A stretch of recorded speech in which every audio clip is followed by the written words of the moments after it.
ನಾವು ಕೋಪಿಸ್ಕೊಂಡಿದ್ದೀವಿ. ನಿಮ್ ಜೊತೆ ಮಾತಾಡೋದಿಲ್ಲ. ನಮಗ್ ತುಂಬಾ ಕೋಪ ಬಂದಿದೆ. ನಮ್ಮೇಲ್ ಕೋಪ ಬಂದಿದ್ರೆ ಮತ್ ಯಾಕೆ ಅಪ್ಕೊಂಡ್ರಿ? ಯಾಕೆಂದ್ರೆ ಭಾವನೆಯಲ್ಲಿ ಮುಳುಗೋಗಿದ್ವಿ, ನಮ್ಮ ಮುದ್ದು ಪುತ್ರ ಅಂತ. ಆದ್ರೆ ನಿಮ್ಮೇಲೆ ನಮಗ್ ತುಂಬಾನೇ ಕೋಪ ಇದೆ.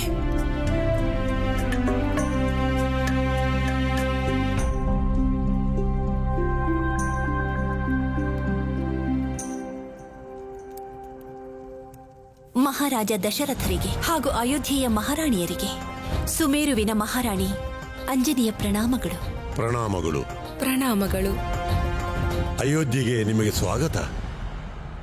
ಕೋಪ ಬಂದಿದೆ ಅಂತ ಅಮ್ಮ ನಮ್ಮ ಹತ್ರ ಸರಿಯಾಗಿ ಮಾತಾಡ್ಲಿಲ್ಲ, ಆದ್ರೆ ಇವ್ರ ಹತ್ರ ನಗ್ನಗ್ತಾ ಮಾತಾಡ್ತಿದ್ದಾರೆ. ದೇವಿ ಅಂಜನಿ, ಬನ್ನಿ ನಾವು ನಿಮ್ಮ ಕೋಣೆಯನ್ನು ತೋರಿಸುತ್ತೇವೆ. ಸ್ವಲ್ಪ ಹೊತ್ತು ವಿಶ್ರಮಿಸಿ. ಬನ್ನಿ ಅಮ್ಮ, ನಾವ್ ನಿಮ್ಮನ್ ಕರ್ಕೊಂಡು ಹೋಗ್ತೀವಿ.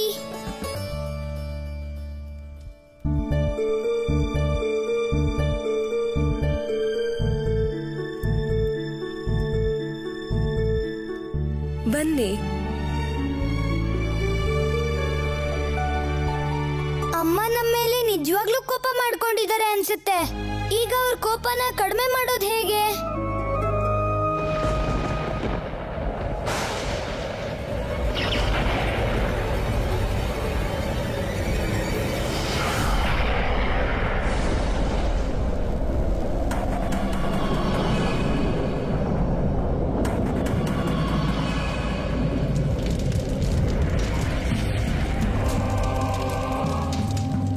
ಪ್ರಣಾಮಗಳು ಮಾತೆ.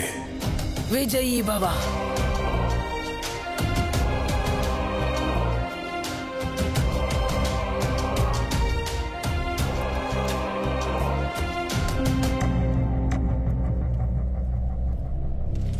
ಮಹತ್ ಕಾರ್ಯ ಸಾಧನೆಗೆಂದು ಅಯೋಧ್ಯೆಗೆ ತೆರಳಿ ಅದರಲ್ಲಿ ದಿಗ್ವಿಜಯಿಯಾಗಿರುವೆ. ನಿನಗೆ ಶಾಪ ನೀಡಿದ್ದ ಆ ರಘುಕುಲವನ್ನು ಸಂಪೂರ್ಣವಾಗಿ ನಾಶ ಮಾಡಿ ಬಂದಿರುವೆ ಅಲ್ಲವೇ ಮಾತೆ? ನೀವಿನ್ನು ನಮ್ಮ ಶಾಪದ ಬಗ್ಗೆ ಚಿಂತಿಸಬೇಕಾಗಿಲ್ಲ. ನಿನ್ನ ಮಾತಿನ ಅರ್ಥವೇನು ಪುತ್ರ? ವ್ಯರ್ಥವಾಗಿ ಚಿಂತಿಸಬೇಡಿ. ನಿಮಗಿನ್ನೂ ಅರ್ಥವಾಗಿಲ್ಲವೇ? ಈ ಸೃಷ್ಟಿಯಲ್ಲಿ ನಮ್ಮನ್ನೆದುರಿಸುವಂತಹ ನರನಾಗಲಿ ದೇವತೆಯಾಗಲಿ ಇನ್ನೂ ಹುಟ್ಟಿಲ್ಲವೆಂದು. ಈ ರಾವಣನು ವಿಧಾತನಷ್ಟೇ ಅಲ್ಲ, ಸಾಮಾನ್ಯ ಪರಾಕ್ರಮಿ. ಹಾಗೂ ನನ್ನನ್ನು ವಿಧಾತನೆಂದು ಕರೆಯಲು ಇದ್ದ ಒಂದೇ ಒಂದು ಅಡಚಣೆ, ಇಂದು ಅದು ದೂರವಾಯಿತು. ಅಂದರೆ ಇಂದು ಯುದ್ಧ ಭೂಮಿಗೆ ನನ್ನ ಪೂಜ್ಯ ಪಿತಾಶ್ರೀ ಬಂದಿದ್ದರು. ಪಿತೃಋಣದಿಂದ ನಮ್ಮನ್ನಿಂದು ಮುಕ್ತಿಗೊಳಿಸಿದರು. ಇದೇ ಕಾರಣಕ್ಕೆ ಯುದ್ಧ ಮಾಡದೆ ಬರಿಗೈಯಲ್ಲಿ ಹಿಂದಿರುಗಿದ್ದೇವೆ.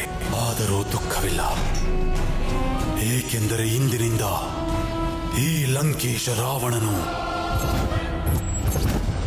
ಪೂರ್ಣವಾಗಿ ವಿಧಾತನಾಗಿದ್ದಾನೆ. ವಯಂ ರಕ್ಷಾಮಃ. ಆಜ್ಞೆ ನೀಡಿ ಮಾತೆ.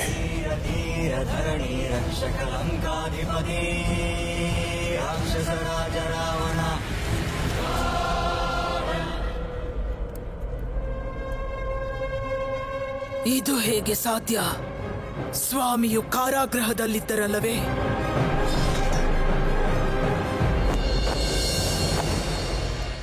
ಮಾರುತಿಯು ಅಯೋಧ್ಯೆಗೆ ಬಂದದ್ದು ನಮ್ಮ ಸೌಭಾಗ್ಯವೇ ಸರಿ. ಒಂದು ವೇಳೆ ಮಾರುತಿ ಬರದಿದ್ದರೆ ಮಾತೃತ್ವದ ಸಂತೋಷ ನಮ್ಮ ಜೀವನದಿಂದ ದೂರವೇ ಉಳಿಯುತ್ತಿತ್ತು. ಇದೇ ಕಾರಣಕ್ಕೆ ನಾವು ಹಾಗೂ ಅಯೋಧ್ಯೆಯ ಸಮಸ್ತ ಪ್ರಜೆಗಳು ಮಾರುತಿಗೆ ಆಭಾರಿಯಾಗಿದ್ದೇವೆ. ಕೇಳಿದ್ರ ಅಮ್ಮ? ಹೇಳಿದ್ವಿ ತಾನೆ ನಾವು ಅಯೋಧ್ಯೆಗೆ ಬರೋದು ಬಹಳ ಅವಶ್ಯಕ ಅಂತ. ರಾಜಮಾತೆ, ದಯವಿಟ್ಟು ನೀವೇ ಹೇಳಿ, ನಮ್ಗಿಲ್ಲಿ ಎಷ್ಟು ಕೆಲ್ಸ ಇತ್ತು ಅಂತ.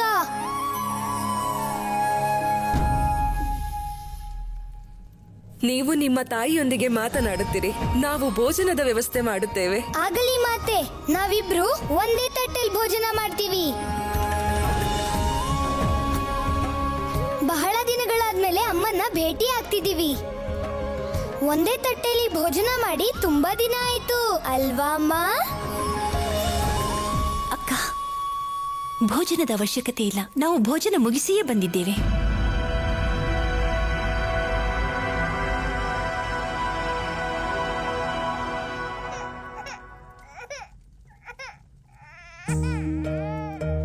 ಬಹುಶಃ ರಾಮನು ಎಚ್ಚರನಾಗಿದ್ದಾನೆ.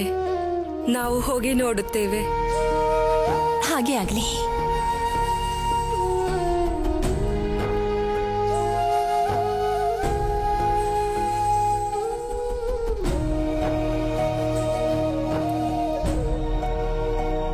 ನಮ್ಮನ್ನ ಕ್ಷಮಿಸ್ಬಿಡಿ ಅಮ್ಮ. ಯಾವ ಕಾರಣಕ್ಕೆ? ಅಮ್ಮ, ಅದು ನಿಮ್ಗೆ ಗೊತ್ತಿರ್ಬೇಕಲ್ವಾ ನೀವ್ ಯಾಕೆ ಕೋಪ ಮಾಡ್ಕೊಂಡಿದ್ದೀರಾ ಅಂತ. ಅಮ್ಮ, ನಿಮ್ಮನ್ನ ನೋಡ್ಬೇಕು ಅಂತ ನಾವು ಎಷ್ಟು ದಿನಗಳಿಂದ ಕಾಯ್ತಿದ್ವಿ ಗೊತ್ತಾ. ನಿಮ್ಗೊಂದು ಮುಖ್ಯವಾದ ವಿಷಯ ಹೇಳ್ಬೇಕಿತ್ತು. ಇದನ್ ತಾನೇ ಹೇಳ್ಬೇಕು ಅಂತಿದ್ರಿ. ನಮ್ಗಿಲ್ಲಿ ತುಂಬಾ ಕಾರ್ಯ ಇತ್ತು, ಅದಕ್ಕೆ ಜ್ಞಾಪಿಸ್ಕೊಳಕ್ ಆಗ್ಲಿಲ್ಲ ಅಂತ. ಅದು ಹಾಗಲ್ಲ ಅಮ್ಮ, ಪ್ರಭುಗಳ ಕಾರ್ಯದಲ್ಲಿ ಸಂಪೂರ್ಣವಾಗಿ ಮಗ್ನರಾಗಿದ್ವಿ. ಆ ಕಾರಣಕ್ಕೆ ಸಂದೇಶ ಕೂಡ ಕಳಿಸ್ಬಿಟ್ರಾ? ಅಮ್ಮ, ನಾವು ಆನಂದವಾಗಿದ್ದೀವಿ, ಸುಮೇರುಗೆ ಬರೋಕಾಗ್ತಿಲ್ಲ ಅಂತ. ಅದನ್ನ ಓದಿ ನಮ್ಮ ಮನ್ಸಿಗೆ ಎಷ್ಟು ಘಾಸಿ ಆಗುತ್ತೆ ಅಂತ ಒಂದು ಸಾರಿ ಕೂಡ ನೀವು ಯೋಚಿಸ್ಲಿಲ್ಲ ಅಲ್ಲ? ಅಮ್ಮ, ನಮ್ಮಿಂದ ತಪ್ಪಾಗಿದೆ ಅಮ್ಮ. ನಮ್ಮಿಂದ ನಿಮ್ಗೆ ನೋವಾಗಿದೆ. ಅದಕ್ಕೆ ನಮ್ಗೆ ಶಿಕ್ಷೆ ನೀಡಿ. ಯಾವ ಶಿಕ್ಷೆ ಆದ್ರೂ ಪರವಾಗಿಲ್ಲ. ಹೌದಾ?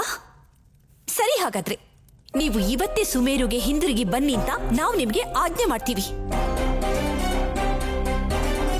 ನಾವು ಹೇಳ್ದಾಗ ಮಾಡ್ತೀರಾ ನೀವು?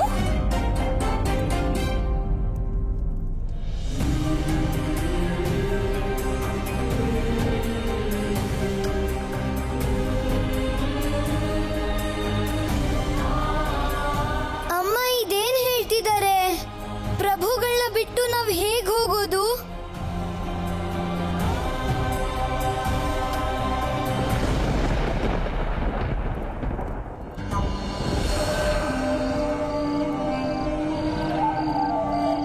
ಕಾರಾಗೃಹದ ಸೈನಿಕರಲ್ಲಿ ಹುಡುಕಿ ಹುಡುಕಿ. ನಮಗೆ ಸಂದೇಹವಿದೆ. ನೀವು ನೋಡಿದ್ದು ಅವರ ಯೋಗ ಶಕ್ತಿಯ ರೂಪವಿರಬಹುದೆಂದು. ಇಲ್ಲ ರಾಜಮಾತೆ, ಅವರು ನಿಜವಾಗಿಯೂ ಅಯೋಧ್ಯೆಗೆ ಬಂದಿದ್ದರು. ಅವರು ನಿಮ್ಮ ಮೇಲೆ ಮತ್ತು ವಿಧಾತರ ಮೇಲೂ ಕೋಪಗೊಂಡಿದ್ದರು. ಸುಬಾಹು, ಹೊತ್ತಿಸು ಬೆಂಕಿ. ಆಗಲಿ.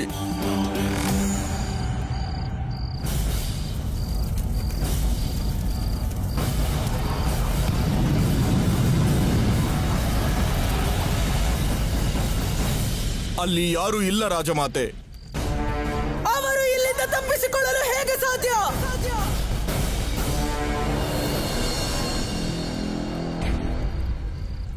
ರಾಜಮಾತೆ, ಇದೇನಿದು?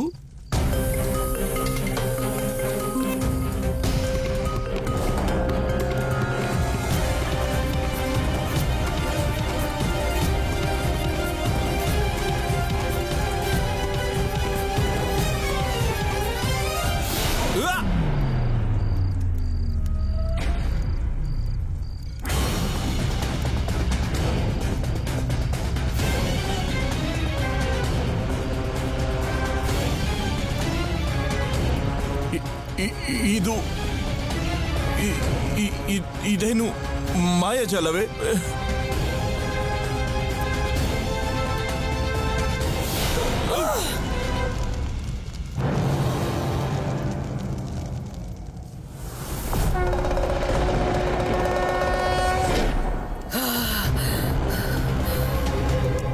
ಇದು ಮಾಯೆಯಲ್ಲ,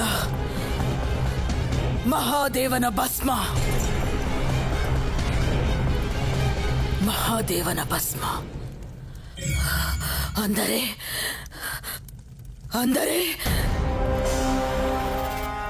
ಇದು ಮಹಾದೇವನ ಪಾದದ ಗುರುತು. ನಿಜಕ್ಕೂ ಇದು ಅಸಂಭವ. ಮಹಾದೇವ ಇಲ್ಲಿಗೆ ಬಂದಿದ್ದರೆ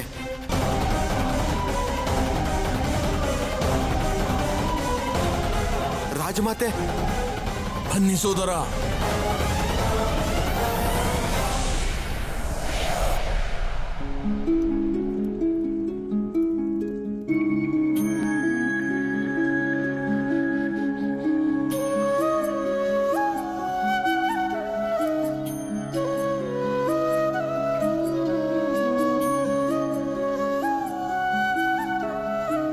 ನಾವು ಧರ್ಮ ಸಂಕಟದಲ್ಲಿ ಸಿಕ್ಕಾಕೊಂಡಿದ್ದೀವಿ ಪ್ರಭು. ಅಮ್ಮ ಅಮ್ಮ ನಮ್ಗೆ ಆಜ್ಞೆ ಮಾಡಿದರೆ ಅವ್ರ ಜೊತೆ ನಾವು ಸುಮೇರುಗ್ ಹೋಗ್ಬೇಕಂತೆ. ಇಲ್ದಿದ್ರೆ ಅವ್ರು ನಮ್ಮನ್ನ ಕ್ಷಮಿಸಲ್ವಂತೆ. ನಾವು ಅಮ್ಮನ್ ಮನ್ಸಿಗೆ ನೋವು ಮಾಡೋದಿಲ್ಲ. ಹಾಗಂತ ನಿಮ್ಮನ್ ಬಿಟ್ಟು ಹೋಗೋಕ್ಕೂ ನಮಗಿಷ್ಟ ಇಲ್ಲ. ಏನ್ ಮಾಡ್ಲಿ ಪ್ರಭು, ಏನ್ ಮಾಡ್ಲಿ? ನಿಮ್ಮನ್ನ ಪಡೆಯೋದಕ್ಕೆ ನಾವು ಎಷ್ಟು ಕಷ್ಟಪಟ್ಟಿದೀವಿ. ನಿಮ್ಮನ್ನ ಬಿಟ್ಟು ನಾವು ಹೇಗ್ ಹೋಗೋದು?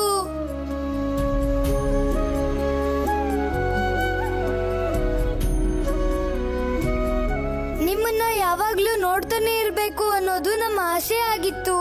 ಸದಾ ಕಾಲ ನಿಮ್ಮ ಸೇವೆ ಮಾಡ್ಬೇಕು ಅನ್ನೋ ಆಸೆನೂ ಇತ್ತು.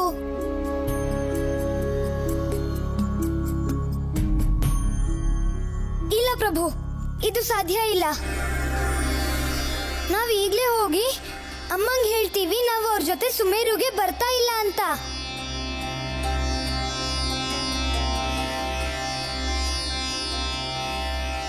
ಹನುಮ,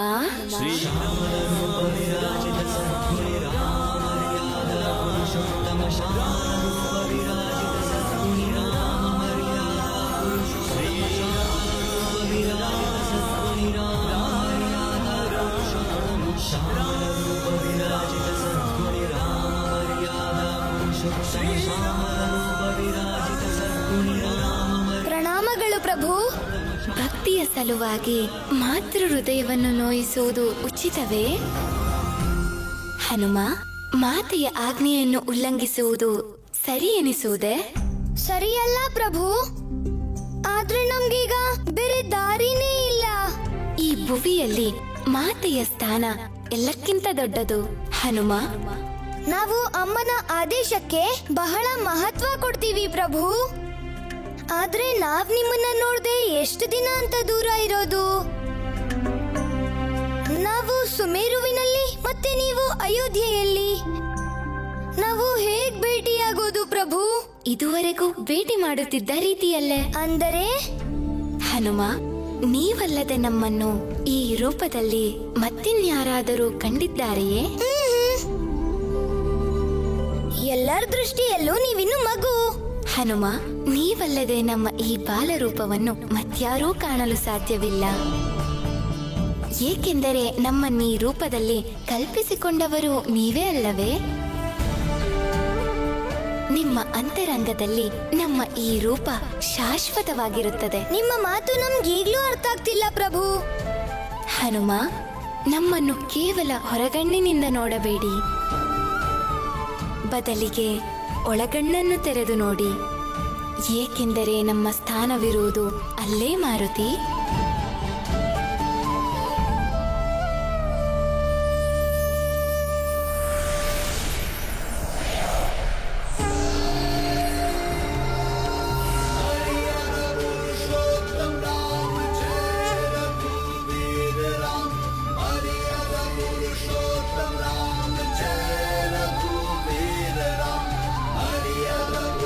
ಜೈ ಶ್ರೀರಾಮ.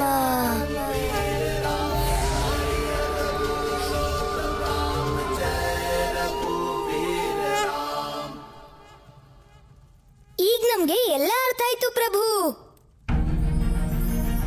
ನಾವೆಲ್ಲೇ ಇದ್ರು ನಿಮ್ಮನ್ನ ನೋಡ್ಬೇಕು ಅನ್ನಿಸ್ದಾಗ ನಮ್ಮ ಹೃದಯದಲ್ಲೇ ನಿಮ್ಮನ್ನ ನೋಡ್ತೀವಿ ಪ್ರಭು.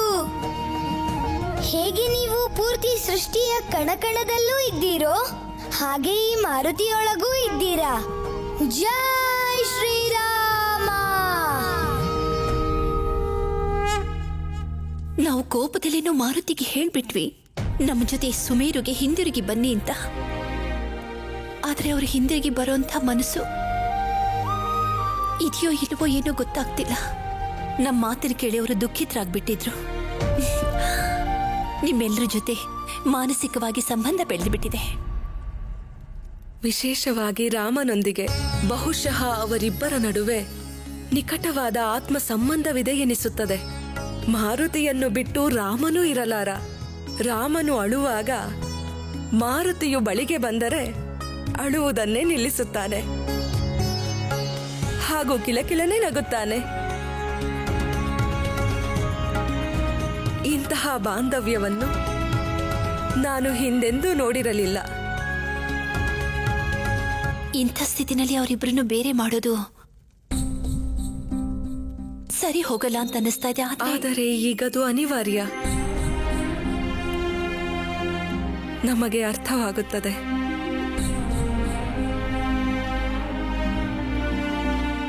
ಇವತ್ತಿನವರೆಗೂ ಮಾರುತಿಗೆ ನಾವು ಯಾವ ಕಾರ್ಯವನ್ನು ಮಾಡು ಅಂತ ಹೇಳಲಿಲ್ಲ. ಹೇ ಪ್ರಭು, ಅದ್ಭುತವಾದ ಲೀಲೆ ನಿಂದು. ಸಮಸ್ಯೆಗೆ ಪರಿಹಾರ ಸಿಗ್ಬಿಡ್ತು ಅಮ್ಮ. ನಾವು ನಿಮ್ಮಿಂದ ದೂರ ಆಗೋ ಪ್ರಸಂಗ ಇಲ್ಲ, ಹಾಗೇನೆ ಶ್ರೀರಾಮ ನಮ್ಮಿಂದ ದೂರ ಇರೋದಿಲ್ಲ. ಆದರೆ ಇದು ಸಾಧ್ಯವೇ? ಅದು ಹೇಗೆ ಅಂದ್ರೆ ಪ್ರಭು ಶ್ರೀರಾಮ ನಮ್ ಜೊತೆ ಸುಮೇರುಗ್ ಬರ್ತಾರೆ.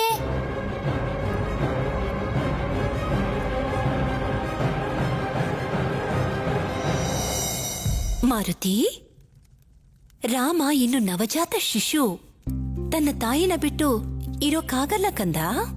ಹಾಗಿದ್ದಾಗ ನಿಮ್ ಜೊತೆ ಸುಮೇರುಗ್ ಬರೋಕ್ ಹೇಗ್ ಸಾಧ್ಯ? ನಮ್ಮ ಪ್ರಭುವನ್ನ ನಾವು ಹೃದಯದಲ್ಲೇ ಇಟ್ಕೊಂಡಿದೀವಿ. ಅವರು ಸದಾ ನಮ್ ಜೊತೆಗೆ ಇರ್ತಾರೆ.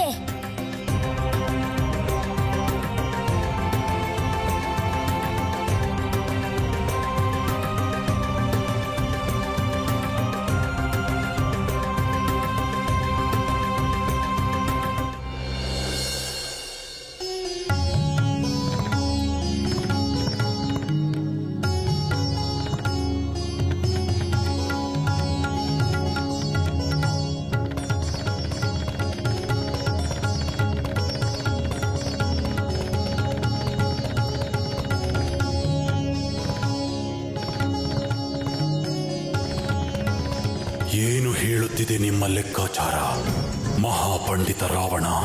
ಈ ಸಮಯ ರಾವಣರಿಗೆ ಬಹಳ ಮಹತ್ವಪೂರ್ಣವಾಗಿದೆ. ಏಕೆಂದರೆ ಈ ಸಮಯದಲ್ಲಿ ಲಂಕಾಧಿಪತಿ ರಾವಣ ಪೂರ್ಣ ಪ್ರಮಾಣದಲ್ಲಿ ವಿಧಾತ.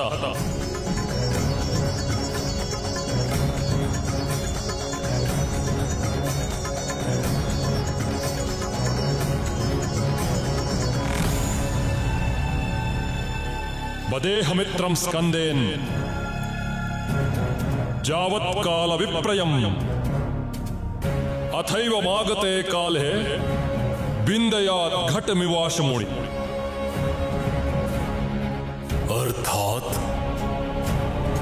ಅರ್ಥಾತ್ ನಮ್ಮ ಸಮಯ ಕೆಟ್ಟಾಗ ಶತ್ರುವನ್ನು ನಮ್ಮ ತಲೆಯ ಮೇಲಿಟ್ಟು ಮೆರೆಸಬೇಕು.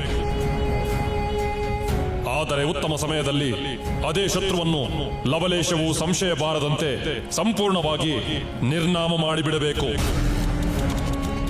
ಈ ಸಮಯ ನಮಗೆ ಉತ್ತಮವಾಗಿದೆ. ಅಂದರೆ ಯಾವುದೇ ಕಾರಣಕ್ಕೂ ನಮ್ಮ ವಿಜಯ ಯಾತ್ರೆ ನಿಲ್ಲಕೂಡದು.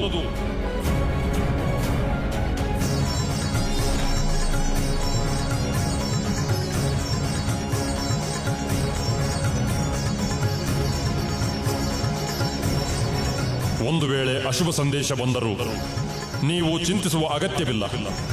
ಏಕೆಂದರೆ ಅದರ ಹಿಂದೆ ಒಳ್ಳೆಯ ಉದ್ದೇಶವಿರಬಹುದು. ಲಂಕೇಶ! ಲಂಕೇಶ!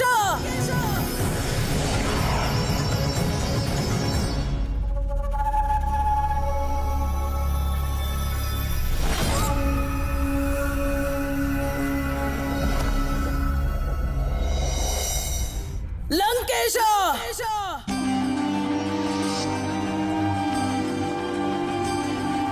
ಯಾವ ಶುಭ ಸಮಾಚಾರ ತಂದಿದ್ದೀರಿ ಮಾತೆ? ಕೇವಲ ಸಮಾಚಾರ ಮಾತ್ರವಲ್ಲ, ಪ್ರಶ್ನೆಗೆ ಉತ್ತರವನ್ನು ತಂದಿದ್ದೇನೆ. ನೋಡಲ್ಲಿ,